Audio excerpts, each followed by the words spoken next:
Howdy, this is Mackenzie Franklin from SideGame LLC here in Colorado Springs, Colorado. It's the end of the year, which means it's time for the top 10 board games of 2023. Now, with this list in particular, I am going to be omitting several games that are redone versions of previous games. This has been the year for that concept of game, with things like Dune Imperium Uprising, Great Western Trail New Zealand, Marvel Zombies, Everdell Farshore, Hoplomachus Remastered, Fuse Countdown. Amazing experiences for sure, but they would pretty much take up several spots of this list, so I want to make sure that I'm letting you know about these brand new titles, and these other games are for sure incredible new versions and my preferred version, so please go check those out. I'll leave links in the description below, but I wanted to make sure that I left some room for brand new titles here. I will quickly mention, though, my favorite out of all of these is Age of Innovation. It's a new version of Gaia Project and Terra Mystica, more so Terra Mystica, where it's going to be keeping your cult tracks intact, but it adds these new ways to engine build during the experience on top of all of the incredible engine building that already exists in the system. So this is the best out of all of the Terra Mystica style games and one of my favorite games of all time. So that's a huge recommendation for me, but I won't take up too much time on this video with it. But that's Age of Innovation, the best of these honorable mentions. Without further ado, let's get into the list with the best board games of 2023. My number 10 goes to Lata. This has you playing as owners of sardine canning factories. You'll be using these sardines in order to sell to distant markets, getting money, and then spending that money on scoring cards. You'll be having 6 rounds where you're trying to make as much money as possible, turning that into those scoring and maximizing how many points you're able to get with them. But the core of this experience is my actual favorite part of the entire game, and that is the action point system. The round starts with you actually using these action points as a bidding mechanism in order to see who's going to be going first in the round. So if you do win the auction, you're going to go first in that round, and that gives you first dibs at everything, which includes the production cards that are actually going to go into your factory. And then once you have those in your factory, you also have the ability to access the market first as well as the scoring cards. But your action points are also the ways that you produce on the cards that you've already purchased. You activate cards by spending action points. You can visit markets by spending the action points that are up there. So you have to decide how much you're willing to spend to go first, because even if you do go first, you may not be able to benefit over everything that you've actually purchased. So you have to carefully manage these action points to run your engine as well as build it, and I think it's brilliant. The multiplayer of this game is the way to go. 3 to 4 players is my favorite player count, and I love the uncertainty of your action points and when to spend big to get that priority in all of the different turn orders. So that's my number 10. That is Lata. My number 9 goes to 20 Strong. A pleasant surprise. This is a small dice rolling solo game where you are trying to defeat a horde of enemies, collecting items and abilities while ultimately trying to defeat a final boss. So this is a core framework. It comes with a core system as well as the Solar Sentinels base game that give you a way to play, but you're also able to buy all of these new unique packs. In each pack you'll have the enemies, and generally you're going to be managing your dice, rolling them out, trying to beat wave after wave of enemies, collecting abilities, and building up towards a final endgame fight. But the thing that's the best about this is one of those expansion modules, and that is the Too Many Bones version. So this takes all of the small little concepts of Too Many Bones, including things like the battle queue, the tyrants, the baddies, the backup plan, and puts them into a small system that is portable, that you can bring your Too Many Bones experience anywhere. And it works perfectly. They have a round counter for the different days of your adventure. You are going to have that final big bad and tyrant encounters that you're going to want to engage with in order to defeat them. And as the days progress, they've actually ported over the BQ, the battle queue system, from Too Many Bones and have those representing the difficulty levels of the enemies that you're fighting, so they scale up with you as the day progresses. This is brilliant, and I love this concept and the fact that they're able to do this with their pre-existing games. The only thing that I want to see, and maybe there's a challenge for them, is if they can port over Cloudspire. I would love to see how a tower defense system would work with the 20 Strong framework. So I love the Too Many Bones version. This is exactly what I wanted, the Too Many Bones pocket version, because I can't bring Too Many Bones with me anywhere because it is so gigantic. So having this as an option when I am on the go, perfect. So that is 20 Strong, my number 9, specifically the Too Many Bones version. My number 8 goes to SkyTeam. This is a 2-player cooperative game where you are a pilot and co-pilot trying to successfully land a plane. You'll pick your scenario, use a set of 4 dice each, and do some dice placement in order to take actions. There are 2 important actions that you're going to have to take every turn, your approach as well as adjusting where your plane is in the air, and so you're telegraphing your plays through your dice placement as well as making sure you're preparing for that final descent. And that's my favorite part of this game, is how you have to balance the now with the later. You only have a short period of time. I think it's 7 rounds, and at the end of those 7 rounds, you have to have everything ready to go, all systems online. So every single move matters. You have to make sure you're getting the planes out of the way here. You have to turn on all of your different flaps as well as lower your brakes in order to ensure that you have the best odds of succeeding during that final turn. And there are even ways to mitigate dice rolls, so maybe taking a break now in order to give yourself better odds and options in the future. There's a lot to love about this experience, and there's even an entire scenario book that you can go into that will give you additional challenges, modules, and several scenarios that will keep you coming back. It's an engaging system and a unique feeling cooperative game. Only 2 players, something to consider, but one that I'm enjoying. That is SkyTeam, my number 8. My number 7 goes to Earth. This is an engine building card game where you play as an island, trying to build up your ecosystem by playing different flora as well as appeasing victory point conditions on the fauna that will hopefully be populating your island. This takes place in turns where on your turn you're going to select one action and everybody at the table gets to participate in that action in some way. So you're always interacting with the game system, and it's got this great feeling of showering you in different resources. And one of my favorite things about this game is the card acquisition rate. You are constantly drawing cards in this game, and it's so gratifying when you pick up a stack of 5 cards, you're evaluating them and determining which ones you want to pursue, and then playing them out and immediately accessing their benefits. They have scoring, they have different abilities that will trigger during the different actions that have been selected by all players. And one of my favorite things that's a simple little touch is the way that you organize your cards in front of you. You work with your abilities from left to right, top to bottom, and so as you're playing cards, it's easy to keep track of where you are. It's a super simple way to streamline the experience, but still manage all of these special abilities. And one thing that I love that ties into that card draw rate are some of the cards that you can get, which are called event cards. These are anytime abilities where you're going to be paying something to get something else. For example, you can pay one of these growth tokens to get 2 sprouts, and that might just make the difference for something that you're trying to do with one of your other card combinations. I love that you can do them at any time because it gives you some flexibility, but of course some will come with a negative point cost because you have that flexibility. So paying the space in your hand as well as the victory points right now, lovely mechanism. That's the events and overall Earth. Awesome game, my number 7. Number 6 goes to The Witcher Old World. This is an adventure game where you play as these monster hunters, the Witchers, as you explore this island, trying to level up your character, training at the different schools, preparing for battle on the hunt for monsters. Your whole goal is to gain a certain number of trophies, and you get them from defeating monsters or other players, and you'll level up your abilities in order to defeat them. I'm happy to report that the build-up for these fights is worth it, because that's got to be my favorite part about this game are the combats that you participate in. Your deck of cards is multi-use, as you're going to be using it to maneuver around the board, but once you get into the combats, you are trying to do this matching system to come with these incredible card combos. For example, you could play this yellow card here, and it's got this purple symbol that means you can play a purple card after it, and if you do, you get those additional symbols on top. So you're trying to purchase cards throughout the game and then link them during combat to get the most out of each of your actions. And when you're fighting against the monster, it has some unpredictability, particularly if you use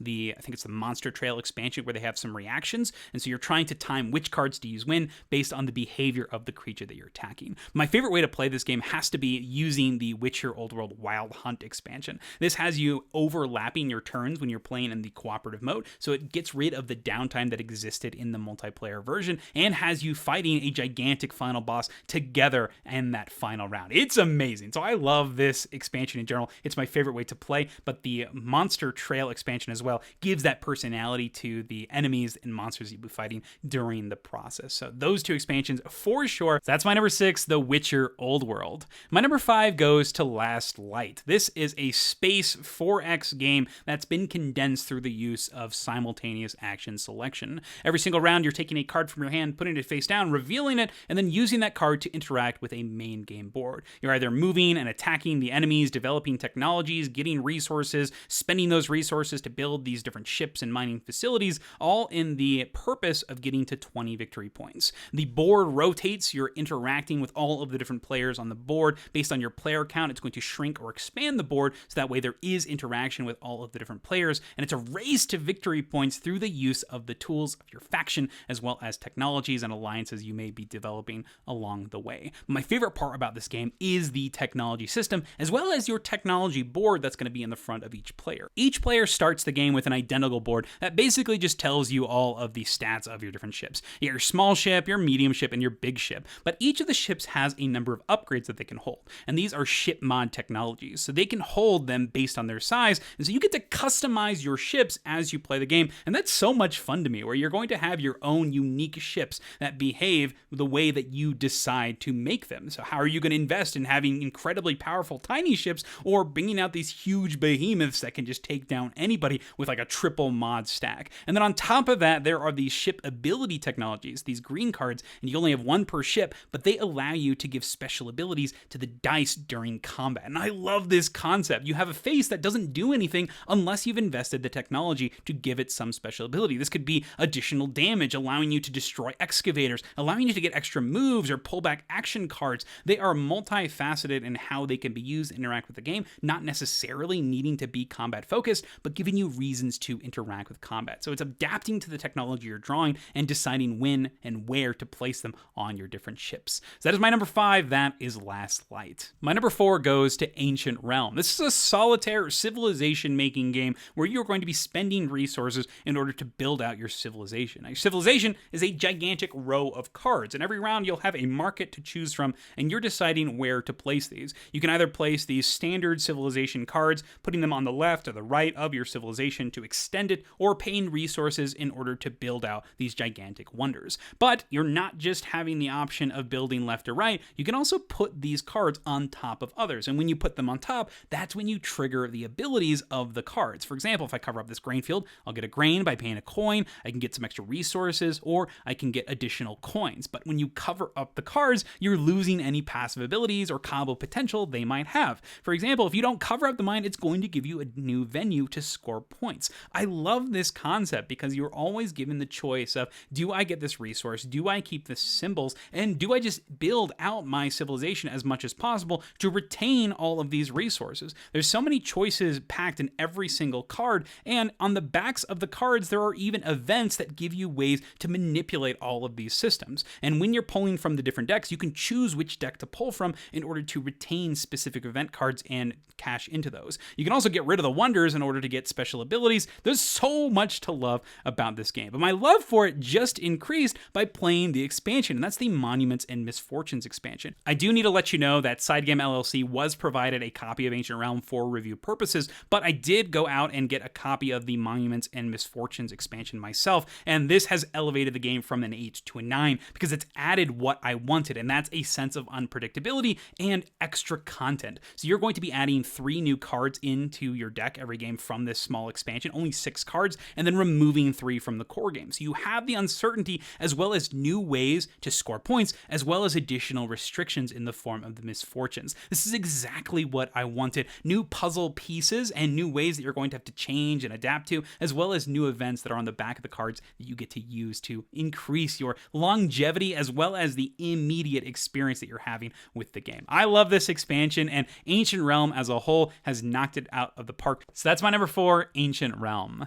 Number 3 goes to Beast. This is a hidden movement, one versus many game, where one player plays as the Beast, and each Beast has their own unique way to play, their own set of cards and abilities, and you're going to pair that Beast with a scenario that's going to tell you what you need to do to win the game, which usually involves you eating some colonists. The Beast is going to be playing against the Hunters, and based on who and how many people are playing, this team is going to try their best to complete their own victory condition based on that scenario, which usually means to kill that Beast. I love this concept of having an entire group that's going to be fighting against that one main antagonist, but this game sings in the way that it actually has you play into the cooperation and coordination. One of the best ways Beast does this, and my favorite part of the game, is through the action card drafting system. At the start of each round, you'll have a hand of cards, but you're going to be adding more to it through the use of drafting cards, and each of these cards has 2 distinct halves. One that is for the Hunters, giving them abilities to maneuver, attack, gain gain new items, as well as maneuver around the board and work together, while the other portion of the card is what the beast gets to do if they get a hold of these cards that have a similar outlook, but they're also going to be able to involve summons, beastly talents, which are sort of their form of items. But every time you take a card during this drafting phase, you are mindful of the characters that you're passing them to, whether it be your teammates and what you can potentially set them up with, or if it is the beast. Every card you give to them is a potential that they can use in the round. And this further is amplified as you get later into the game, because the beast always gets to take the first action, meaning that their first couple of turns are going to be super impactful. So you have to decide what you're going to actually be giving the beast, what options you're going to be giving them, and then when it gets around to the hunter's turn, you get successive turns, meaning that you can set up combos based on these cards that you've been allocating to each other. This is such a fun concept, and I think it's done brilliantly here in Beast. That's my number 3, Beast. My number 2 goes to Oranienburger Kanal. This is a 1 or 2 player worker placement game where you are trying to get the most victory points through creating canals and surrounding and activating these different scoring cards. These scoring cards represent industries, and every single round you'll be putting workers out into this central board, gaining resources, or getting the opportunity to place cards into this central board. And one of my favorite parts about this game are the cards themselves. You've got the cost at the top, victory point value, as well as a condition that you're trying to meet in order to gain a benefit. For example, this one requires you to have 1 water, at least 1 water, as well as at least 1 road next to it. And if you can do that, you can spend 2 coal to get 2 bricks and $3. Dollars are another form of victory point, but they're also a currency you can spend, and that's going to give you some more flexibility in future rounds. But the kicker here is, in order to actually use the effects of your cards, you must surround them with the paths, and hence they're always checking some sort of criteria based on the paths that are surrounding them. This leads to an awesome situation where you are constantly picking up your own individual scoring cards and then using those scoring cards to not only get those passive points, but also resources to propel yourself further into the game. Every placement of path is something that you're going to have to consider carefully based on these cards that you've obtained, as well as the cards that are available in the row. Is it okay to place my water here? Do I want to place that road here? If I put it here, it can potentially trigger both. And then the cherry on top of this is these objective cards can be triggered a second time through the use of these bridge tokens. You can spend wood in order to put an additional bridge over a pre-existing path, and then those bridges, if you have 2 on a card, can reactivate it. So you can either reuse these engine building cards that are more present in the earlier rounds, or you can facilitate reusing these more powerful scoring cards of these later round cards. For example, if you're going to pay a bunch of resources to bring out a card that can potentially generate you like 10 or 20 points, you're going to try to make sure that you can bring out those bridges to reactivate it and set up the appropriate resource conversion so that you can delve into it. Oranienburger Kanal is a tense experience where you are playing tactically with these new objectives that are appearing, but also planning with that long-term strategy based on the cards that you've already accumulated and are building towards. The solo mode is killer, as you have a set amount of time in order to get as many points as possible, and then the different modular sets allow you to build with brand new types of industries, giving you new strategies as each set leans into something. So that's my number 2, Oranienburger Kanal. Before we get into number 1, I want to quickly give a shout out to our channel partner. This is Into the AM Studios. They feature a large line of apparel, including these amazing graphic tees, and if you want to support the channel as well as get a discount, you can use our coupon code SideGame Strong for 10% off your order. We will receive direct kickback if you do decide to do this. Great way to support the channel. Use coupon code SideGame Strong, and you will get that discount as well as help us out. Let's move on to number 1. Number 1 goes to Voidfall. This is a solo, competitive, or cooperative Space 4X game that has you playing as these unique alien races as you're trying to establish dominance across the galaxy. Every round you'll have an event that dictates what's going on, as well as some additional scoring, and you'll be using your action cards in order to put influence out on the map, generate resources, build out these different areas, and then explore space and dominate new areas in order to further out your reach. Now, this game features multiple modes, but at its core, it uses a unique alien race and their own set of action cards to propel your different actions. Your goal is to try to match what you're doing to these agenda scoring cards that you're able to pick up, and so you get to customize your scoring as you play in exchange for some immediate action. I love this concept as you're able to find scoring criteria that works well together and then use your faction to the best of your ability to make those scoring sync. My favorite way to play Voidfall is through the solo and cooperative mode, and that has a large part to do with this void board here. It does the best thing that a solo and cooperative can do by letting you focus on your puzzle, but also giving you something else that you have to deal and manage, and that's in the form of the crisis cards. Every turn you reveal a crisis card, and it'll tell you that you have to do something,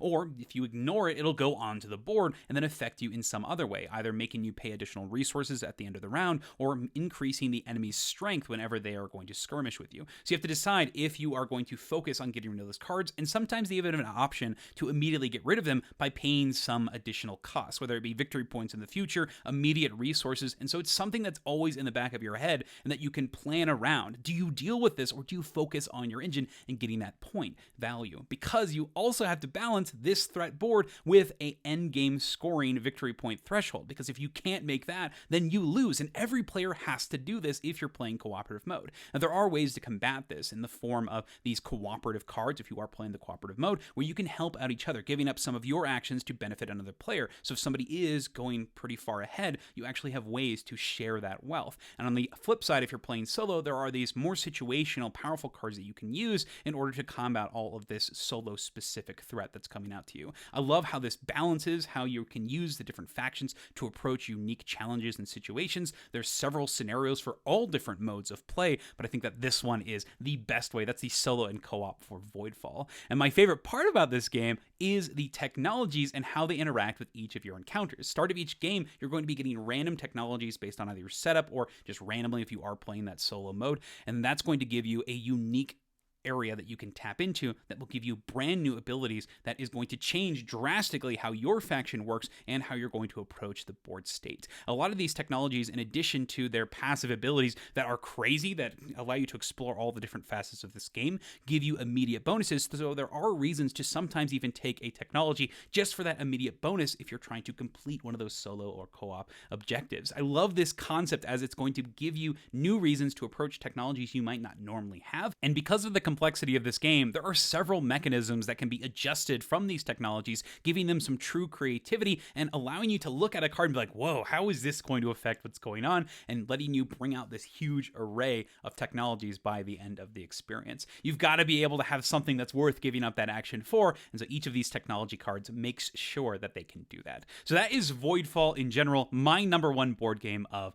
2023. And those are my top 10 board games of 2023. I'd love to hear what you thought about this list. What were your favorite board games from 2023? And let me know if we missed anything from 2023 that needs to be added to our library. Before I close out this video, I do want to give 2 more quick honorable mentions that just barely missed. First being Forest Shuffle, small box card game where you're drawing a bunch of cards and using those cards to build out a forest in front of you. Super satisfying to play. And then lastly is Couture. This has you playing a auctioning game in the fashion industry. I love the way that this simultaneous bidding works and your hand management and how you're balancing immediate impact with endgame scoring. Awesome experiences in general. So those are Couture and Forest Shuffle in addition. But overall, thank you so much for watching. SideGame Strong